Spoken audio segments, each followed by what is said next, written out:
नमस्कार मेरे प्यारे बच्चों, आज के इस कक्षा में पुनः आपका स्वागत है। हम पाठ 10 गुणवंती मौसी पढ़ रहे हैं। पिछली कक्षा में भी हमने पाठ 10 गुणवंती मौसी पढ़ा था, भाग 1। आज हम उसके आगे से पढ़ेंगे और साथ ही जाने की गुणवंती मौसी ने लेखिका के साथ कैसा बर्ताव किया, किसके कारण लेखिका ने इस पाठ को गुणवंती मौसी नाम दिया, ये हम जानेंगे। जानने से पहले, आगे बढ़ने से पहले हम आपको बता दें एक शब्दार्थ आपका जो पहले वीडियो में था सेम वही है, कोई परिवर्तन नहीं है।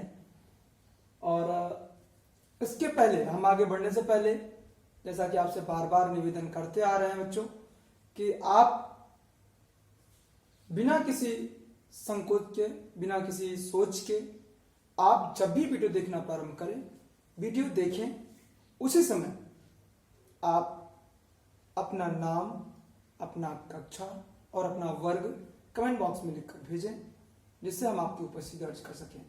बच्चों, आपको मैं बार बार कह रहा हूं, बार बार आपसे निवेदन कर रहा हूं, आग्रह कर रहा हूं, लेकिन आप ध्यान नहीं दे रहे हैं। बच्चों, उपस्थिति आपके लिए उतना ही अनिवार्य है जितना आपकी पढ़ाई।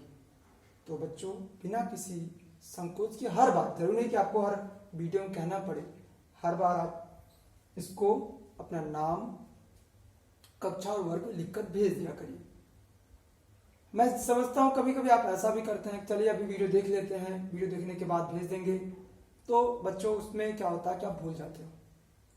तो इससे अच्छा है कि आप पहले जैसे वीडियो देखना प्रारंभ करें, कमेंट बॉक्स में पहले अपना नाम, कक्षा और नंबर भेज दें, उसके बाद फिर वीडियो देखें और समझें। कोई समस्या हो, कोई कठिनाई हो, तो उसे भी आप कमेंट बॉक्स में लिखकर पूछें। जैसे ही मुझे प्राप्त होगा, मैं यथाशीघ्र आपको उसके बारे में बताने का प्रयास करूंगा, जिससे आपको समझ आए।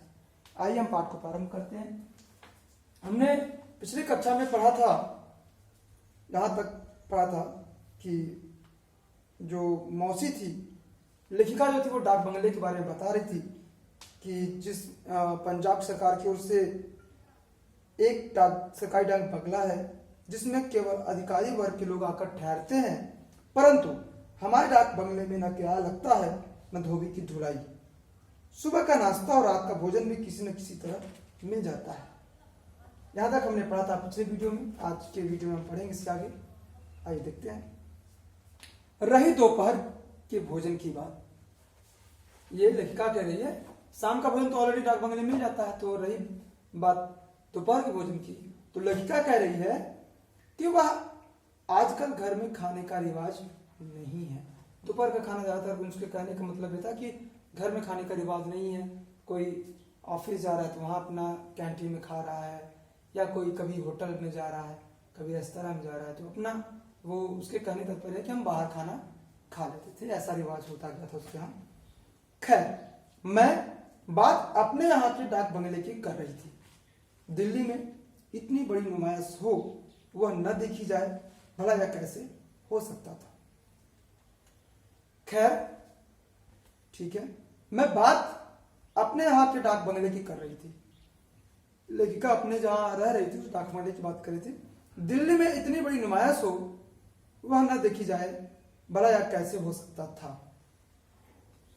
यह लेखिका करे कि दिल्ली में इतनी बड़ी नुमाइश हो, नुमाइश होने प्रदर्शनी, नुमाइश मतलब प्रदर्शनी हो रही थी। प्रदर्शनी होता है ना, जैसे कि लगता है, लोग लगाते हैं, आप कहीं कहीं देखने जाते हैं कि वहां पे एंटीक चीजें, मतलब कुछ जो स्पेशल है वो चीज दिखाई जाती है।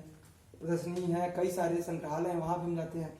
तो वहां प्रदर्शनी लगाई गई थी, वह न देखी जाए, भला यह कैसे हो सकता था। धड़ाधड़ मेहमान पके आमों की तरह टपकने लगे। मेहमान कैसे आने लगे? पके आमों की तरह। जैसे पके आम होते हैं तो गिरने लगते हैं ढेर सारे, थोड़ा सा भी हवा चला ढेर सारे गिरते हैं। दिल्ली में 5-6 कमरों का घर हो और हर कमरे के साथ स्नान गृह सटा हो। दिल्ली में 5-6 कमरों का घर हो। कितने कमरों का? 5-6 कमरों का। 5-6 कमरों का घर हो और हर कमरे के साथ स्नान गृह सटा हो। कमरा, कमरे के साथ स्नान गृह अर्थात बाथरूम, जहां हम नहाते हैं। तो आपको औपचारिक विधि से किसी को निमंत्रण देने की आवश्यकता नहीं। औपचारिक रूप से किसी को आपको निमंत्रण, किसी को बुलाने की जरूरत नहीं है, सब अपने आप आ जाते हैं, ऐसा कह रहा है। वह काम बेतकल्लुफ बेतकल्लुफ माने क्या होता है? परेशानी के, बिना किसी कष्ट के, बिना किसी परेशानी। बेतकल्लुफ मेहमान स्वयं ही कर लेते हैं। जो मेहमान है वो बिना किसी परेशानी के स्वयं कर लेते हैं, उनको बुलाना नहीं पड़ता, वो स्वयं आ जाते हैं, ऐसा लेखिका का मानना है। मेहमानों से घर भरा पड़ा था, मेहमानों से घर भरा पड़ा था। उस शाम को अधिक सर्दी नहीं थी। किस शाम को? जिस शाम की बात लेखिका कर रहे, उस शाम को अधिक सर्दी नहीं थी। रात्रि के 9:15 बजे के लगभग का समय होगा। क्या समय था? रात्रि के लगभग 9:15 बजे का समय। 9:15 बजे कितने कहते हैं? 8:45 को, अर्थात 8:45 का समय था। उसी समय श्रीमती गुणवंती मौसी ने प्रवेश किया।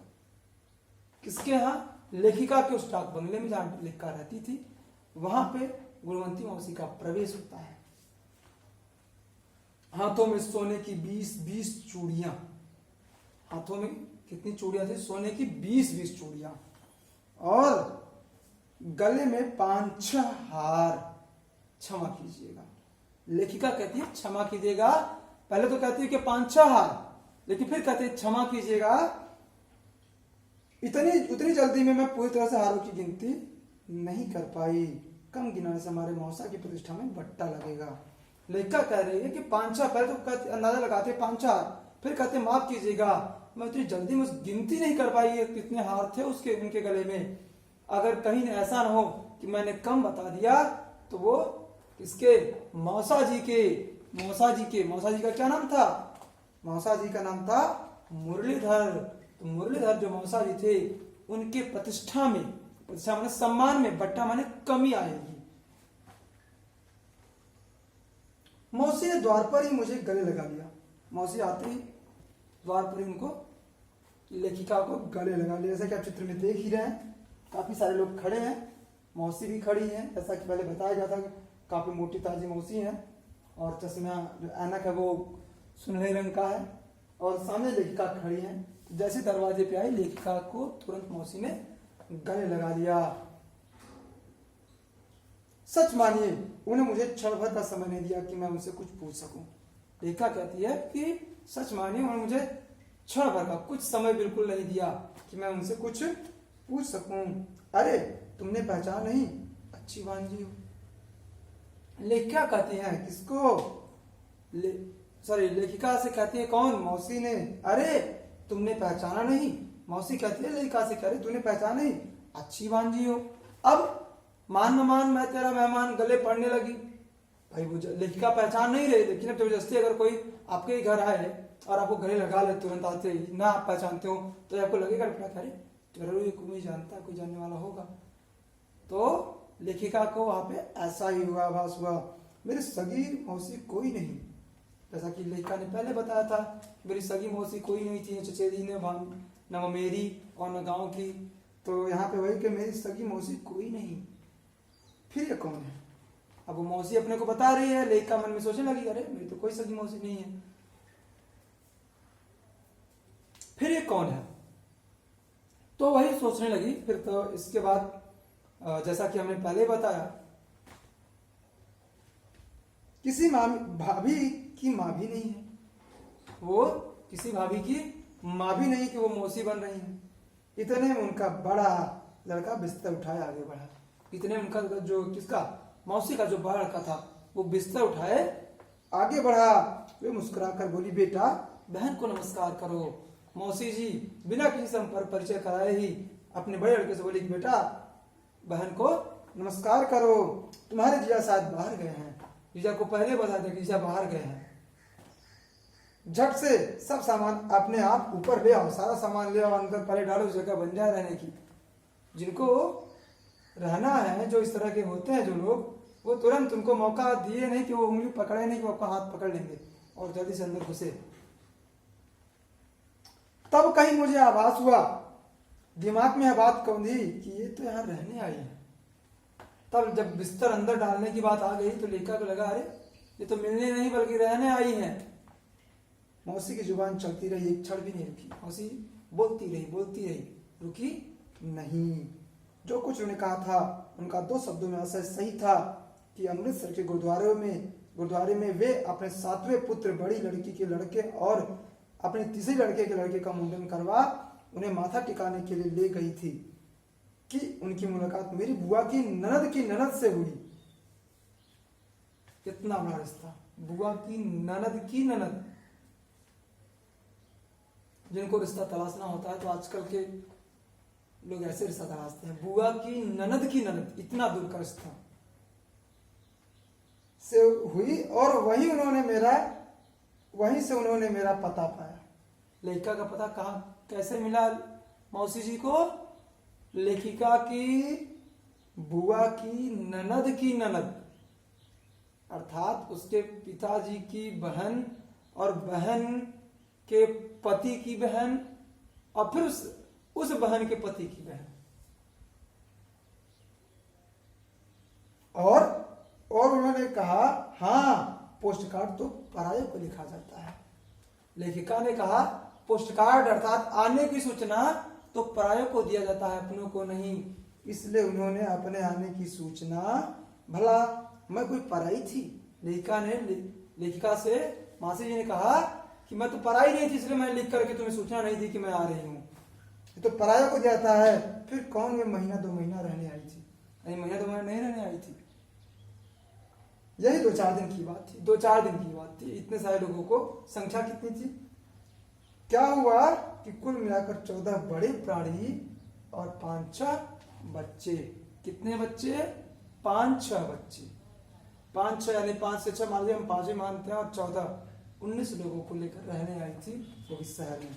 मौसी जिनके लिए काला अक्षर भैंस बराबर था, बड़ी तत्परता से मेरा परिचय पुत्र पुत्रियों नाती पोतों से करवा रही थी। किसी की मैं बुआ थी और किसी की मैं मौसी, बड़ी बहन और छोटी बहन। किसी की जो लेखिका थी उनसे परिचय करवाती लेखिका मौसी जी, तो किसी की बुआ लेखिका को बताती और किसी की मौसी बताती और किसी की बड़ी बहन बताती और किसी की छोटी बहन बताती।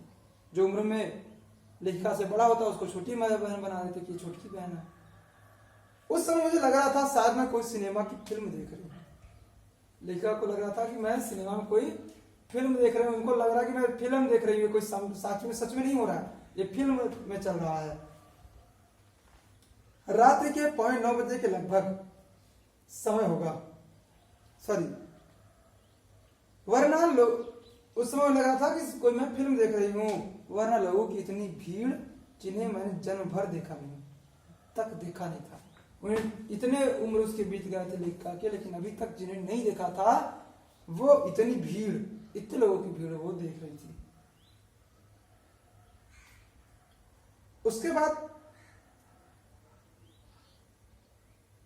कैसे एक के बाद एक बढ़ती जा रही थी वो भीड़, एक के बाद एक बढ़ती जा रही थी रिश्तों की। मुझे किसी तरह की आज्ञा लेने या पूछने की आवश्यकता गुणवंती मौसी ने नहीं समझी। अर्थात लेखिका के घर में रहने के लिए किसी भी तरह की आज्ञा लेने की उन्हें आवश्यकता नहीं समझी कि हम आपके घर में रहें कि न रहें, रह सकते हैं कि नहीं रह सकते, ऐसा मौसी ने पूछने की आवश्यकता नहीं समझी। वे स्वयं ही सबको बताने लगी कि वे सब क्या क्या करें। वो सबको, अपने बेटों को, अपने जो उनके पारिवारिक जन थे उन सबको बताने लगी कि उनको क्या क्या करना है। लेखिका से उन्होंने पूछने की आवश्यकता नहीं समझी। वे स्वयं ही सबको बताने लगी कि वे सब क्या क्या करें। उनके कथनानुसार बड़े लड़के ने ड्राइंग रूम का कारपेट गोल कर दिया। मौसी के कथनानुसार मौसी ने जैसे ही कहा, उनके बड़े लड़के ने जो ड्राइंग रूम था, जो कारपेट बिछा हुआ था, उसे क्या कर दिया? गोल कर दिया। गोल का मतलब या तो आप ये गोल कर रहे हैं मतलब ये समेट देना भी कर सकता है, गोल का मतलब वहां से हटा दिया, गायब कर दिया।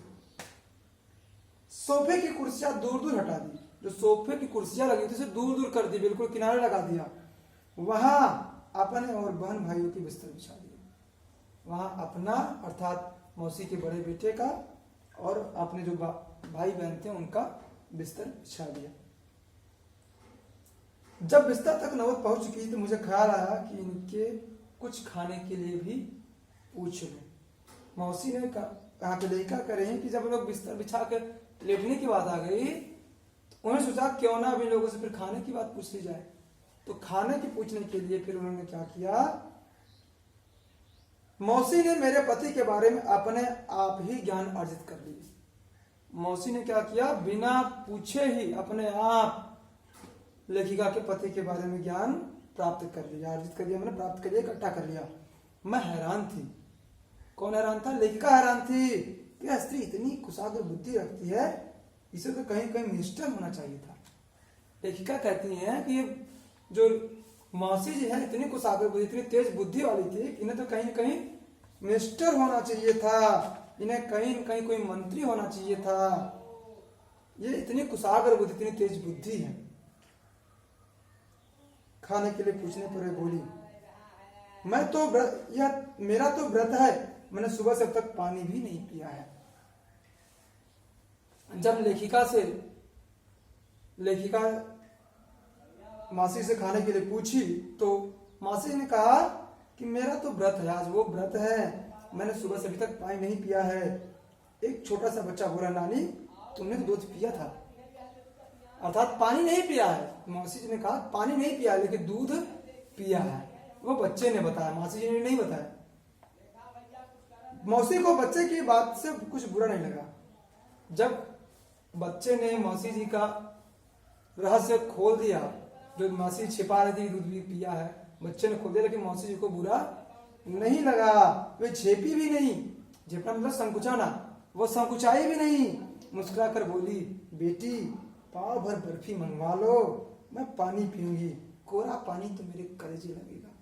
कहने का मतलब, मासी जी के कहने का मतलब क्या था कि एक पाव मिठाई मंगा लो, एक पाव बर्फी मंगा लो, वही खा करके पेट भरेगा, नहीं तो पानी अगर सादा पियेंगे तो कलेजे में पानी लगेगा। होता कभी कभी ना, अचानक हम पानी पीते हैं तो सीना दर्द करने लगता है। तो वही यहाँ पे कह रहे हैं कि अगर बिना एक पाव बर्फी के अगर वो पानी पियेंगे तो उनका सीना दर्द करने लगेगा, कलेजे में पानी लगेगा, चुभेगा। आप ये ना सोचे कि मौसी का व्रत था इसलिए उन्होंने बर्फी की आवश्यकता पड़ी। आप ये मत सोचेगा कि मौसी का व्रत था इसलिए उन्होंने एक पाव बर्फी सोची।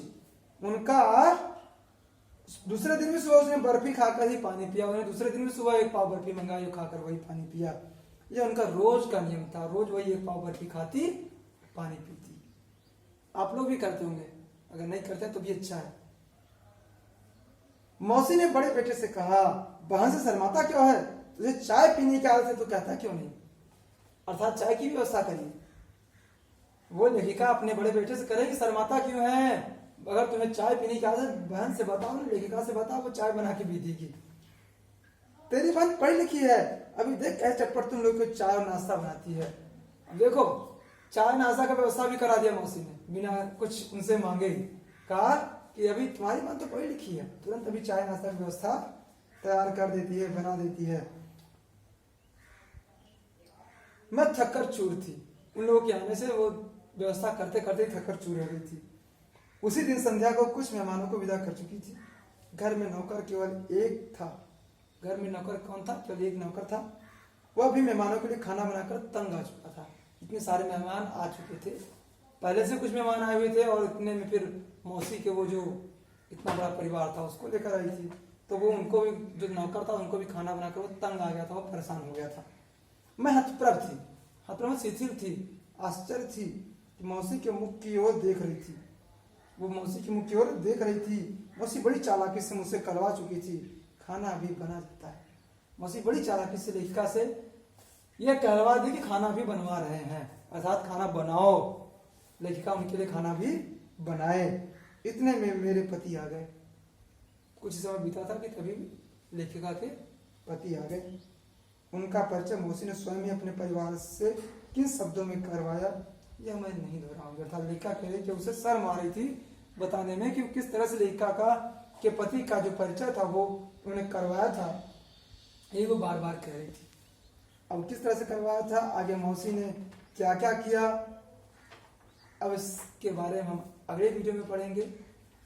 आइए गृहकार देखते हैं। आपके लिए गृहकार है कि इस पाठ से, पाठ 10 ग्रंथि मौसी से जो लोकोक्ति मुहावरे का प्रयोग है उसमें से कम 5 मुहावरों का या लोकोक्ति को छांट करके आप उत्तर पुस्तिका में और सही लिख करके वाक्य प्रयोग करेंगे और इसे याद भी करेंगे।